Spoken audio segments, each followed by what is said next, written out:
पंचमी, कौन सी तिथि? पंचमी, चाहे वो शुक्ल पक्ष की हो चाहे वो कृष्ण पक्ष की।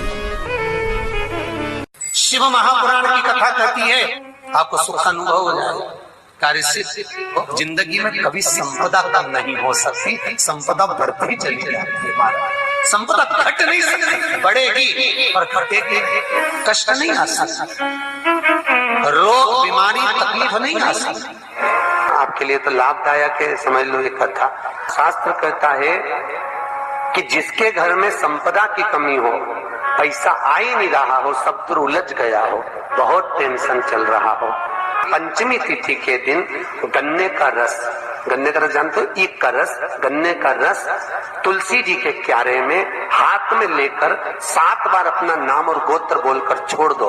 जिंदगी में 3 साल में तो करोड़पति बनकर बैठ जाओगे, कभी लक्ष्मी की कमी नहीं आ सकती। तैयारी में बैठे रहोगे कि फिर पंचमी तिथि आए।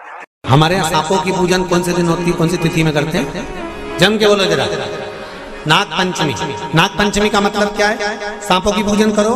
नाग पंचमी का मतलब होता है शंकर जी के मंदिर में जाकर 1 लोटा जल समर्पित कर दो। उसका कारण क्या है कि हमारे परिवार में, हमारे कुटुंब में, परिवार में कोई 7 पीढ़ी के अंतर्गत भी अगर कोई जीव तड़प रहा होता है, पड़ा हुआ होता है, उसकी मुक्ति नहीं होती है, तो पंचमी का चढ़ा हुआ जल उस जीव को प्राप्त हो जाता है और वो जीव तर जाता है, उसका फिर जन्म नहीं होता, वो तर।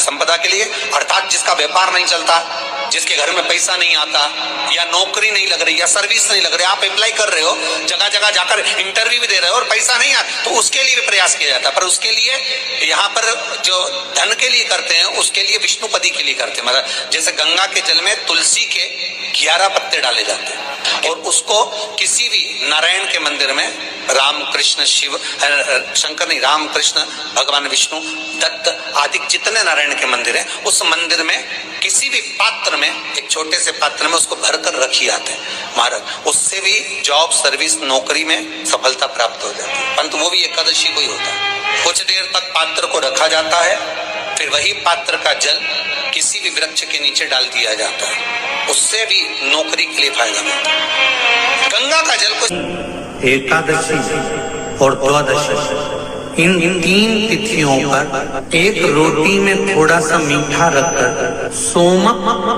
पितृ का नाम लेकर यदि गाय को खिला दिया जाता है, तो अगर कोई पूर्वज प्रेत योनि में भी पड़ा हुआ होता है, भटक रहा होता है, जिसको पिंड नहीं मिला, जो अचानक मर गया होता है, अधोगति में चले गया होता है, उस जीव की मुक्ति दशमी, एकादशी और द्वादशी, 3 दिन सोमक पितृ का नाम लेकर रोटी में, पूड़ी में मीठा रखकर अगर गाय को खिला दिया जाता है ये 3 दिन तक, तो वो पितृ कभी भटकते नहीं है, उनको मुक्ति प्राप्त हो जाती है मोक्ष में। दशमी की रात्रि के 12 बजे घी का दिया हथेली में रखकर दरवाजे के बाहर, उस दिए को हथेली में रखकर चंद्र का दर्शन रात्रि के 12 बजे दिए की लो में चंद्र का दर्शन करते हैं, उससे ज्योत प्रबल होती है हमारे।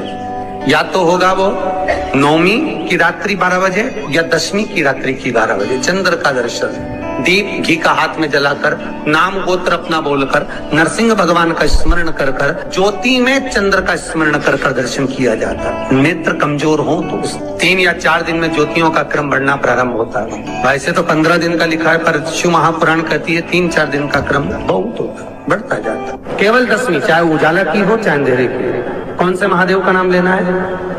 श्रम्भेश्वर महादेव।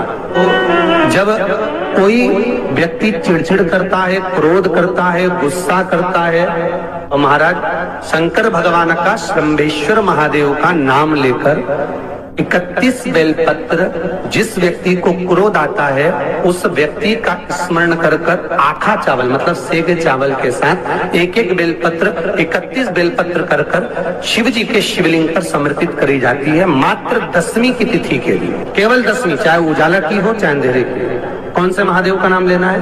श्रम्भेश्वर महादेव, शिव जी का एक छोटे छोटे बच्चे रहते हैं, कुछ कुछ बच्चों को माता जबरदस्ती के भोजन कराती है, खिलाती है, ठोकती, मारती, खिलाती है। कुछ कुछ बच्चे ऐसे रहते हैं वो कुछ खा ही नहीं पाते, मुख में दो और वॉमिटिंग कर देते हैं, उल्टी कर देते हैं। ऐसे बच्चों के लिए या जिस व्यक्ति को भोजन पचता नहीं हो और उदर में एसिडिटी रहती हो और जलन टाइप की होती हो, उसके लिए भी श्रम्भेश्वर महादेव का स्मरण है। सुंदर व्याख्यान वर्णन किया है। श्रम्भेश्वर महादेव के ठीक सामने अर्थात भगवान शंकर के किसी भी शिवलिंग के सामने एक तांबे के लोटे में जल रख लीजिए और जल के अंदर 3 बेलपत्र डाल दीजिए, एक पीपल का पत्ता डाल दीजिए, शमी के 11 पत्ते कलश को छुआकर शंकर भगवान के शिवलिंग पर श्रम्भेश्वर महादेव के नाम से चढ़ा दीजिए। उस जल को उठाकर ले आइए, 1 रात्रि तक घर के अंदर रखना है।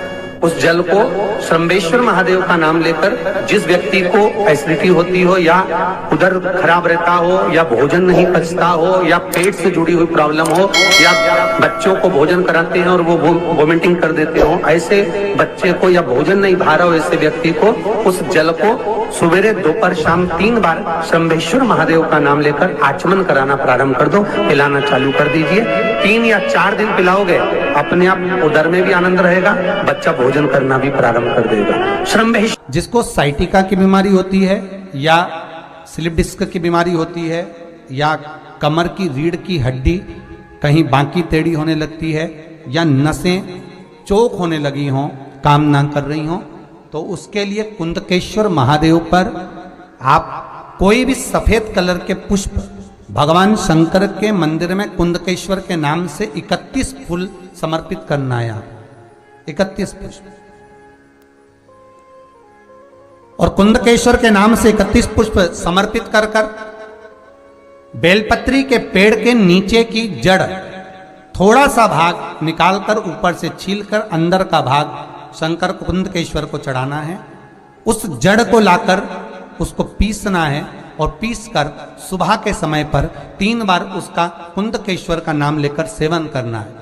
जिसको साइटिका और जिसको रीढ़ की हड्डी, स्लिप डिस्क, जिसको प्रॉब्लम होती है उसको बाबा कुंदकेश्वर एक ऐसे महादेव हैं क्योंकि भगवान शंकर के चरण पर पार्वती के द्वारा फेंका गया कुंद का प्रहार हुआ और उससे बाबा को चोट लगी, जिससे बाबा का नाम कुंदकेश्वर पड़ा।